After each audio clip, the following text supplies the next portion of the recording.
우리가 지난번에 이사야서 53장은 예수님의 그 대속의 죽음, 그리고 그 죽음 후의 영광, 영광이 결국은 그 열매로 교회, 그죠? 예수님의 고난의 그 씨앗으로 교회를 이렇게 말씀하고 있는 것이다. 그것을 살펴보았습니다. 이사야서 53장은 그 이후에 어찌 보면 연결되어 있는 상태로 봤을 때 그 예루살렘의 온전한 회복, 다시 말하면 새 예루살렘에 대한 그런 그 말씀이 여기에 있다 이렇게 볼 수 있습니다. 그래서 크게 보면 여기도 두 단락으로 나누어지는데 하나는 1절부터 10절까지 그리고 나머지는 11절부터 또 17절까지 이렇게 나누어진다고 볼 수 있습니다. 그 1절부터 10절까지는 하나님께서 예루살렘을 회복시켜 주시는 은혜를 말씀하고 있다고 볼 수 있고 11절에서 17절까지는 또 회복된 이스라엘을 하나님께서 지켜주시는 그 평강에 대한 부분이라고 볼 수가 있습니다. 네, 하나씩 한번 살펴보겠습니다. 주목해 봐야 될 그런 단어들이 나오면 그 단어들을 좀 더 세부적으로 한번 생각을 해보도록 하겠습니다. 우선 1절 보시면 오 너 수태하지 못한 자 곧 너 아이를 낳지 못한 자여 노래할지어다. 너 아이를 갖지 못해 해산의 고통을 치르지 못한 자여 소리내어 노래하고 크게 외칠지어다. 이는 황폐한 여인의 자녀가 결혼한 아내의 자녀보다 더 많기 때문이라. 주가 말하노라. 여기 보면 두 여인을 비교를 해놓고 있습니다. 하나는 황폐한 여인, 또 하나는 결혼한 아내. 그렇게 어찌 보면 여자를 비교를 해놓고 있습니다. 과연 이 여자나 여인으로 표현된 사람들은 과연 무엇을 또는 누구를 상징하는 것일까? 이렇게 한번 좀 살펴볼 필요가 있습니다. 이 말씀을 우선 이해하기 위해서 신약에서 이 말씀을 인용한 부분이 좀 있습니다. 갈라디아서 4장이죠.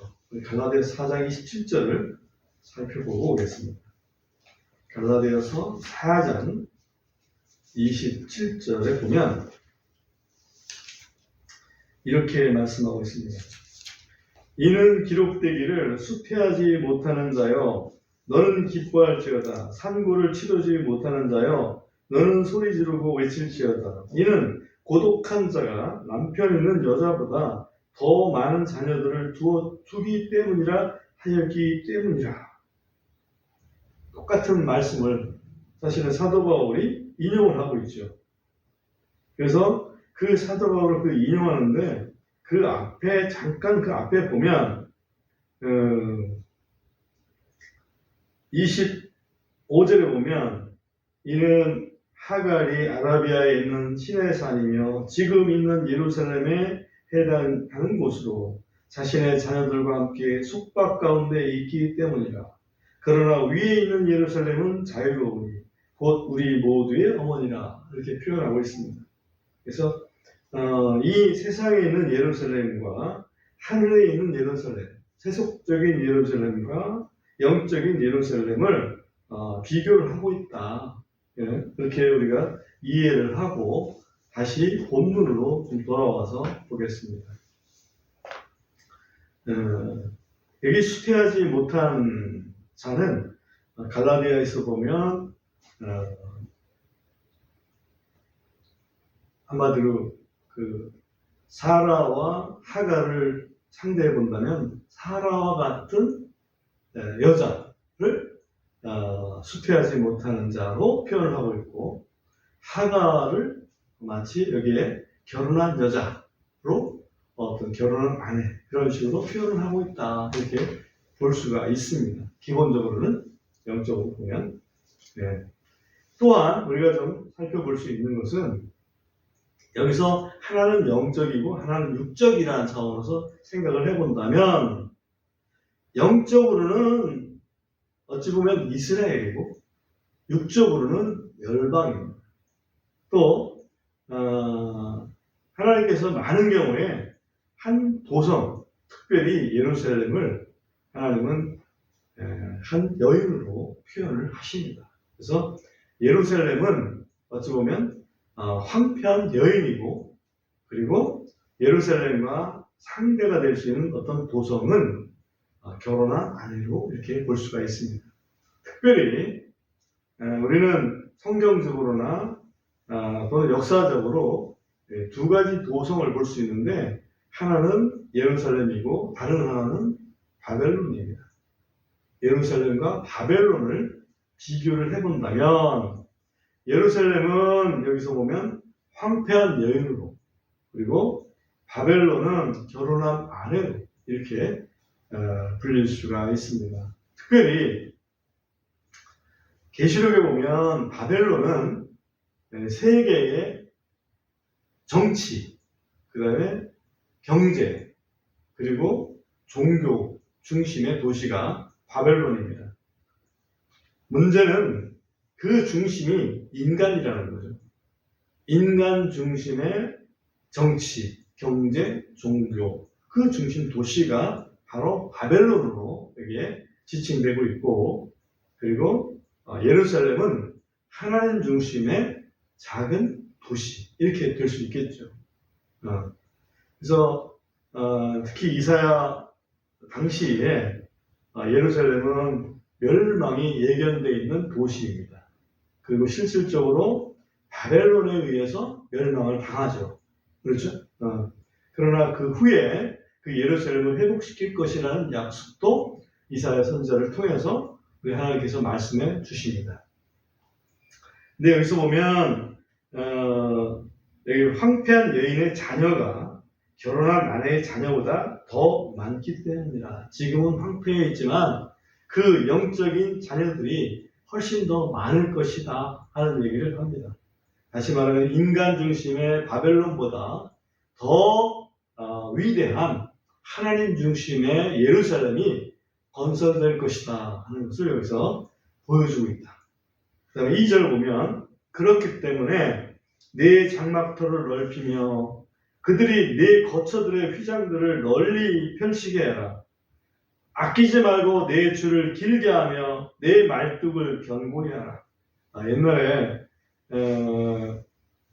터가 이렇게 정해지지 않을 때 말뚝박으면 자기 터가 됐잖아요. 그런 형태로 여기 보면 예루살렘에 터를 더 이렇게 넓게 할 수 있도록 말뚝을 견고히 받고 거기에 줄을 길게 쳐라 하시는 그런 어찌 보면 행복한 메시지를 전하고 계십니다. 3절에 보면, 이는 내가 오른편과 왼편으로 터져나가고 내 씨가 이방인들을 상속하며 황폐한 도시들을 사람이 거주할 수 있게 할 것이기 때문이라. 여기 보면 이 너라고 하는 것은 예루살렘을 지칭을 하면서 동시에 이스라엘이라는 것을 또 알 수가 있습니다. 그래서 그 이스라엘이 이방인들을 상속하며, 그죠? 황폐한 도시들을 사람이 거주할 수 있게 할 것이기 때문이라. 우리가 알지만 천년왕국 시대 직전에 이스라엘은 회복이 완전히 될 것이고, 또 거기 중심에 예루살렘이 있지 않습니까? 그래서 그 예루살렘이 사람들로 가득한 그런 도성이 될 것이다 하는 얘기를 지금 하고 있는 것입니다. 4절에 보면, 두려워하지 말라. 이는 내가 부끄러움을 당하지 아니할 것이기 때문이라. 왜 두려워하지 말라고 갑자기 말씀하시죠? 이것은 예루살렘이 지금 이사야 그 예언에 따라서 그 100년 후에는 완전히 멸망당할 것이기 때문에, 그래서 패망당할 것이기 때문에 지금 쫓겨나 있는 이스라엘 백성으로 볼 때는 그렇게 예루살렘으로 가는 것 자체가 두렵죠. 그렇지만 두려워하지 말라라고 말씀하고 있습니다. 또 당황하지도 말라. 이는 내가 수치를 당하지 아니할 것이기 때문이라. 이는 내가 젊었을 때 수치를 잊겠고 과부 때의 치욕을 다시는 기억하지 아니할 것이기 때문이라. 수치하고 관계가 되는 건 여자의 입장에서 보면 결혼을 했는데 아이를 낳지 못해요. 아이를 낳아본 적이 없어. 산고를 겪은 적이 없어. 그게 여인으로서는 수치를 당할 일이다. 옛날에 통상적으로 그랬습니다. 그죠? 요즘에는 풍족은 어떻게 됐는지, 결혼을 해도 아이를 안 낳는 게 상당한 풍조지 않습니까? 1.0 이하라고 그러죠? 출산율이. 그 얘기는 결혼한 부부가 한 명도 잘 안 난다. 그 얘기죠. 한 명 정도 낳느냐, 많으냐, 뭐 그런 정도로 우리나라가 심각합니다. 그래서 많은 미래학자들이 한국은 몇십 년 안 돼서 인류가 반밖에 안 될 것이다. 3분의 1로 줄어들 것이다. 뭐 이런 식으로 부정적인 예측을 하고 있습니다. 저는 그 전에 우리 주님이 오시기를 기대하고 있습니다. 아무튼 결혼하고 나서 아이를 낳지 못할 때의 부끄러움인데 지금 이스라엘에는 지금 이 하나님 말씀에 보면 부끄러워하지 말라. 수치를 당하지 아니할 것이다. 옛날의 치욕을 다시는 기억할 필요 없을 것이다. 왜냐? 5절에 그 이유가 나옵니다. 5절에 보면 이는 너를 만드신 이는 네 남편이기 때문이라. 만군의 주 여호와죠. 만군의 여호와가 그의 이름이요 내 구속자요 이스라엘의 거룩하신 이며 그는 온 땅의 하나님이라 불리리라. 남편이 없는 줄 알았는데 정작 남편은 하나님, 여호와 하나님, 만군의 여호와 하나님이 내 남편이다. 이스라엘의 남편이다. 예루살렘의 남편이야. 황폐한 그런 여자와 같은 그런 도성이 되었지만 다시는 수치를 당하지 않도록 내가 할 거야. 라는 그런 말씀이죠. 6절 말씀입니다. 이는 주가 너를 부르되 마치 버림받아 영으로 슬퍼하는 여인. 영으로 슬퍼한다는 얘기는 정말 슬퍼하는 거죠. 그죠? 곧 젊어서 아내가 되었다가 거절당한 자를 부르듯이 불렀기 때문이라. 내 하나님이 말하노라. 내가 아주 잠시 동안 너를 버렸으나 큰 궁의로 내가 너를 모으리라. 이게 언약입니다. 잠시 동안 너를 버렸으나 큰 긍휼로 내가 너를 모으리라. 긍휼. 다른 말로 하면 은혜. 그죠? 내가 조금 진노하는 중에 내 얼굴을 내게서 잠시 숨겼으나 영존하는 친절로 내가 내게 긍휼을 베풀리라. 여기 친절이라고 번역된 것은 영어로 보면 kindness, 친절이죠, 정확히. 근데 그 의미상으로 보면 어떤 용서를 중심으로 한 관용, 그런 거죠. 영존하는 어찌 보면 용서로 내가 내게 긍휼을 베풀리라. 내 구속자 주 여호와가 바라노라. 그 언약이 어느 정도의 언약이냐라고 강조를 하신 부분이 9절입니다. 9절 보면 이는 이것이 내게는 노아의 물들과 같기 때문이라. 뭐가? 노아의 물들과 같기 때문이라. 지금 이스라엘이 고난당하게 한 것이, 그죠? 이는 내가 다시는 노아의 물들로 땅을 덮지 못하게 할 것을 맹세했던 것 같이. 노아 홍수 끝난 다음에 하나님 맹세하셨죠? 뭘 보여주시면서? 무지개를 보여주시면서 맹세를 했습니다. 무지개를 봐라. 다시는 물로 세상을 멸하지 아니할 거야.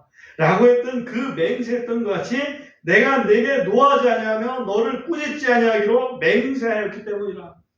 예루살렘을 다시는 멸망하지 않도록 하시겠다. 그저 지금 예루살렘이 1948년 5월 14일 기적적으로 회복, 어찌 보면 이스라엘을 독립시켜 주셨잖아요. 그게 완전한 모습은 아니지만 천년왕국 되기 전에 온전히 회복시켜줘서 다시는 물로 세상을 멸하지 않겠다는 그 맹세처럼, 그런 맹세처럼 확실하게 그걸 지켜주시겠다라고 말씀하시는 거예요. 그러니 이스라엘은 얼마나 참 든든하겠습니까? 이 약속이. 영적으로 좀 보면 더욱 그렇다는 얘기죠. 10절. 이는 산들이 떠나가고 작은 산들이 옮겨질지라도 내 친절은 내게서 떠나지 않겠고. 우리나라 시에는 그런 게 있죠. 산천은 의구하되 인걸은 간대없네. 다시 말하면 사람은 어디 가는 데 없는데 산천은 그대로 있다 이거죠. 그런데 그대로 있는 그 산천이 떠나간다 한들 그래도 내 언약, 내가 너희한테 얘기했던 이 언약은 떠나가지 않겠다. 내 관용, 내 친절은 떠나가지 않겠다. 내 화평의 언약도 없어지지 아니할 것이기 때문이라. 내게 긍휼을 베푸는 주가 말하노라. 너한테 긍휼을 베푸는 여호와가 알아노라. 이러한 그 언약을 지금 말씀하고 있는 겁니다. 이 언약이 언제 이루어진다고요? 주님 오실 때, 그죠? 주님 오시기 직전에 이렇게 이루어져서 그것이 천년왕국 또 새하늘 새 땅으로 연결되게 되겠습니다. 11절 보십시오. 우리가 11절, 12절을 읽었는데 그 내용을 한 번 더 보겠습니다. 오, 너 고난을 받고 폭풍에 유동하며 위로를 받지 못한 자여. 내가 아름다운 색깔로 내 돌들을 놓으며 사파이어로 내 기초를 놓으리라. 여기 보면 한 건물을 마치 짓는 것처럼 말씀하시죠. 그러니 이 너라는 것은 예루살렘을 이렇게 상징하고 있다 이렇게 볼 수가 있습니다. 아름다운 색깔로 내 돌들을 놓으면 사파이어로 내 기초를 놓으리라. 사파이어 보석이죠. 보석으로 기초를 이렇게. 내가 아게이트라는 이런 전문 용어를 썼는데 조금 더 일반적인 용어로는 이제 마노라고 합니다. 마노라는 것은 아주 단단한 그 돌인데 그 단단한 돌로 내 창문들을 만들고 카본클이라고 되어 있죠. 카본클로 되어 있는데 그것도 보면 어떤 대리석류입니다. 대리석으로 된 성문들을 만들며 내 모든 경계를 아름다운 돌들로 만들리라. 그러니까 마치 계시록에 있는 새 예루살렘 성에 보면 기초가 있고 그 다음에 문이 있잖아요. 벽이 있고. 그래서 기초는 12기초석이라고 해서 12기초석은 그 누구의 이름이 있다 이렇게 돼 있어요. 그 사도들의 이름이 있다 그렇게 돼 있잖아요. 그 다음에 또 문은 12 무슨 문이라고 해요? 진주문이라고 그러죠? 12 진주문, 진주로 만든 문을 만든다. 여기는 이제 문이 아게이트로 된 창문들을 만들고 이렇게 표현했지만 예루살렘 성은 그 진주로 문을 만들겠다 이렇게 말씀을 하고 있습니다. 그래서 여기 있는 표현은 좀 계시록에 있는 표현과는 다르지만 보석과 또 아름다운 것들로 아름다운 돌들로 만드실 그 예루살렘을 지칭을 하고 있다 이렇게 볼 수가 있습니다. 13절 보면 내 모든 자녀들이 주에게 가르침을 받으리니 내 자녀들이 누릴 평강이 클 것이라. 여기도 이제 평강이라는 표현이 나옵니다. 평강이라는 것은 지난번 우리가 크게 깨달은 바가 있지만은 하나님께서 이렇게 주신 것들을 완전히 누릴 수 있도록 대적들로부터 완전히 지켜내시는 그런 부분을 평강이라고 할 수 있다. 우리가 배웠습니다. 14절 그게 연장선에서 이해가 됩니다. 의 안에서 너는 굳게 서리다. 너는 억압으로부터 멀어지리다. 그렇죠? 평강이라는 것은 이런 겁니다. 하나님께서 지켜주시기 때문에 누구도 억압할 수가 없습니다. 이는 내가 두려워하지 아니할 것이기 때문이다. 또 너는 공포로부터도 멀어지리니 이는 그것이 내게 가까이 오지 못할 것이기 때문이다.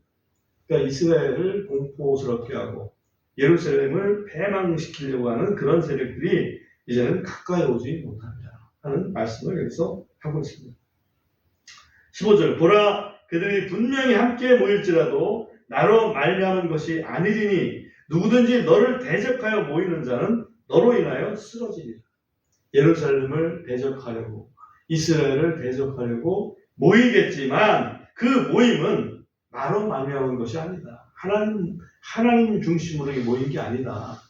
적그리스도의 모임을 얘기하겠죠? 네, 그렇습니다. 17절, 16절. 보라, 불 속에 수채에 바람을 불어 자기가 쓸 도구를 만드는 대장장이도 내가 창조하였고 파멸시키는 파괴자도 내가 창조하였느니라. 그러니까 그들도 역시 피조물일 정도다. 예루살렘을 파괴하려고 뭔가 신무기를 개발했다 치자고. 그 신무기를 만드는 사람들도 내 피조물 속에 속하는 거지. 그게 나보다 큰 자들이 아니다 하는 얘기를 여기서 하고 계십니다. 17절. 너를 대적하려고 만들어진 어떤 무기도 형통하지 못하리라. 그러므로 그 얘기죠. 그러므로 그 피조물들이 만든 그런 무기들, 그들의 세력이 창조주인 나를 당해낼 수 있겠니? 걱정하지 마라. 내가 지켜줄 거야. 내가 노아의 홍수로 다시는 이 세상을 멸하지 않겠다는 그 맹세로 내 언약을 지켜낼 거야. 이스라엘아, 예루살렘아, 새 예루살렘 성아 하는 얘기죠. 네, 너무나 놀라운 약속입니다. 또 재판할 때에 너를 대적하여 송사하는 혀를 내가 정죄하리라. 이것이 주의 종들의 유산이요 그들의 의의는 내게서 나온 것이니라. 주가 말하노라. 이스라엘 사람들의 그 의의는 하나님께서 나온 거다. 다시 말하면 하나님이 그 근거죠. 그죠? 그래서 예수님께서 최후의 만찬 끝난 다음에 이렇게 설교하시면서 죄에 대해서, 의에 대해서, 심판에 대해서 성령께서 오시면 세상을 책망할 것이다 라고 말씀하시면서 그 의라는 것은 뭐라고 하셨어요? 내가 아버지께로 가니 너희가 다시 못 볼 거다. 이 땅에서 못 볼 거다. 그때 그걸 말씀하신 거예요. 그러니까 이미 그리스도를 통해서 이루어놓으신 그 의다. 의는 누가 만들었어요? 하나님께서 나온 것이다 라고 분명하게 말씀하고 계십니다. 오늘 몇 가지 특이한 것들을 좀 살펴보았습니다.